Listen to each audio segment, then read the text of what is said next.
Je suis interviewé par Cahors. Cahors TV. Bernard, Cahors TV, c'est vous qui vous exprimez au nom de la France Insoumise. Oui, pourquoi vous êtes porte-parole. Exceptionnellement. Exceptionnellement. Donc en fin de cortège, vous êtes en fin de cortège, c'est pas grave? Ah non, pas du tout. Donc en tête de cortège, en début de cortège, ce sont les syndicats.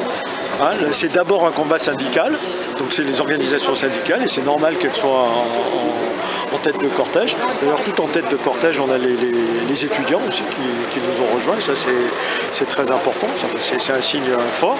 Et nous, eh bien, on soutient tout ce mouvement, c'est ce qu'on a toujours dit à la France Insoumise. Nous, on est là pour soutenir le mouvement social, les actions, et donc non, la fin de cortège, ça ne nous dérange pas du tout. Donc justement, les grévistes, il y a parfois un rejet des partis politiques, dont la France Insoumise. Vous constatez ça aussi sur le terrain ou finalement sur le terrain ça se passe bien? Globalement, je trouve que ça se passe bien. Hein. Je crois qu'il y a tout un discours médiatique sur le rejet des partis, etc. De toute façon, il faut bien se dire autre chose. Hein. Il faut qu'à un moment donné, un mouvement social, il ait un débouché politique. Hein. Parce que sinon, on voit bien ce qui va se passer. Hein. Si le gouvernement actuel, Macron, mais pour certaines personnes justement que j'ai interviewées, il n'y a pas d'alternative véritable politique. C'est leur gros problème. On manifeste, on espère que Emmanuel Macron va comprendre, mais après il n'y a pas d'alternative. Bon, moi c'est ce qui m'est revenu. Donc c'est pour ça que c'est intéressant aussi d'avoir votre opinion, votre approche. Nous on leur propose une alternative. Alors je ne dis pas que tout le monde est convaincu, hein, mais on est là justement pour ça, pour leur montrer qu'il y a une alternative. Et on n'est pas seulement d'ailleurs en accompagnement du mouvement et en dénonciation de ce qu'est en train de faire Macron. On est là avec une proposition, un contre-projet pour les réformes. On ne dit pas simplement « touchons à rien, tout est bien, tout va bien ». Non, nos députés ont présenté un contre-projet. On l'a distribué massivement sur les manifestations, là, à tel point d'ailleurs qu'on n'a plus de train. Et ça a été bien reçu. Maintenant, il y a un travail à faire, oui, ça c'est sûr. Hein. Pour le moment, tout le monde n'est pas convaincu qu'il y a un débouché politique. Et c'est notre travail d'aller leur montrer qu'il y a un débouché politique. Parce que sinon, c'est désespérant. Hein. S'il n'y a pas de débouché politique, c'est la 62e semaine des Gilets jaunes, on peut dire aussi. Donc voilà, pour vous, les Gilets jaunes, ça ne mène nulle part finalement. Ça continue. Non, je ne suis pas d'accord. Les Gilets jaunes, c'est une... Parce qu'eux ont un refus du politique. Pas tous. Pas tous, d'après vous? Pas tous. Il y a une évolution là-dessus. Oui, au départ, il y a un rejet. C'est un mouvement qui est né là-dessus d'ailleurs, hein, sur un rejet qui s'en aillent tous, quoi. Voilà. Et puis finalement, ils voient bien qu'il y a des propositions et qu'il y a des gens qui les accompagnent, qui sont avec eux, qui les soutiennent, puis il y a des gens qui ne les soutiennent pas. Et ça fait son chemin dans les têtes. Je ne dis pas là encore une fois que tout le monde est convaincu, etc. Mais il y a des gilets jaunes dans la manifestation ici. C'est pour ça que je vous parle aussi des gilets jaunes, oui. Parce qu'il y a régulièrement dans les manifestations. Moi j'étais à Castres samedi, il y avait une manifestation, il y avait des gilets jaunes dans la manifestation. Encore une fois, tout le monde n'est pas convaincu, mais c'est notre travail de militant politique justement d'expliquer qu'il y a un débouché, il y a des propositions et que ce ne sont pas les mêmes que celles qui... Après les européennes, c'était difficile pour la France Insoumise, donc là on peut dire que vous êtes relancé?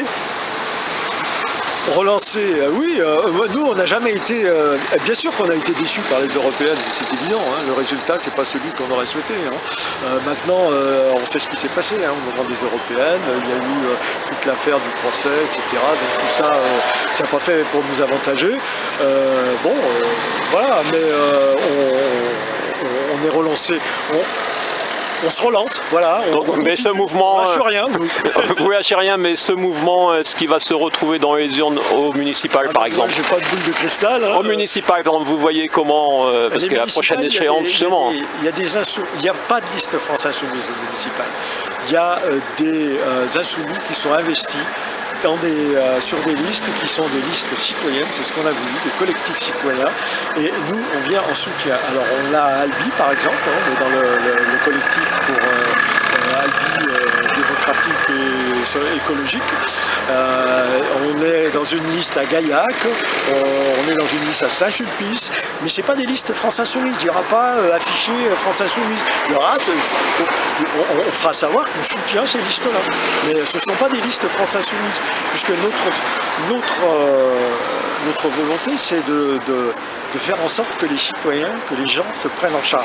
Et donc c'est pas pour dire, attendez, on passe devant et on va vous montrer comment il faut faire. Non, faites-le, on va vous aider, on va vous montrer comment on peut vous aider, qu'est-ce qu'on peut vous apporter, parce qu'on a une réflexion de militants politiques depuis des années, on peut apporter des choses, mais faites-le, c'est à vous de le faire. Les manifestations à Albi, on peut dire que c'est bon enfant par rapport à toutes ces violences qu'on voit. Oh, les violences. Mais c'est important de montrer aussi qu'il existe des manifestations, des endroits où on peut critiquer, on peut s'exprimer. Une manifestation, aujourd'hui c'est une belle manifestation qui doit être autour de 5000 personnes. Hein. On a eu la plus grosse, c'est il y a une quinzaine de jours, hein, il y avait 15 000 personnes à Albi, c'est exceptionnel, hein, c'est historique. Hein. Mais ça se passe très très bien. D'accord, donc finalement le grand rendez-vous c'est 2022 ? C'est toujours 2022, enfin c'est toujours l'échéance. La présidentielle, c'est toujours la présidentielle, le rythme présidentiel, bien sûr ça. Toute la politique française est bloquée sur cette échéance présidentielle. C'est d'ailleurs ce qu'il faut casser, parce que ça veut dire que tout tient à une échéance, sur une élection, sur une personne.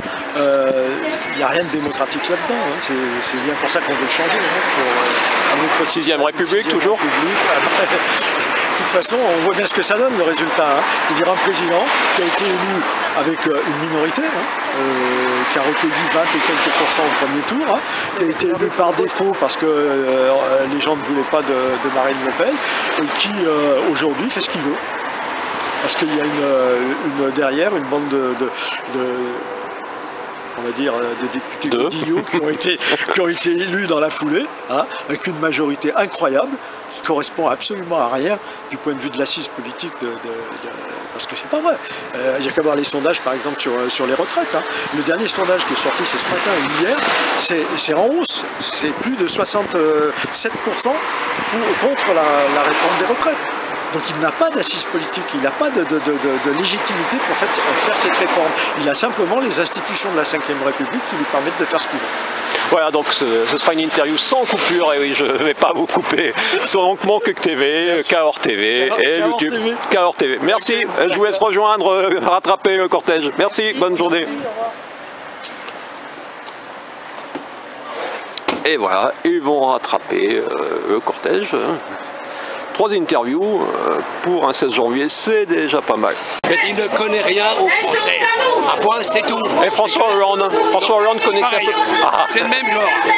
Sarkozy, c'est pareil. Depuis De Gaulle, moi j'ai connu De Gaulle.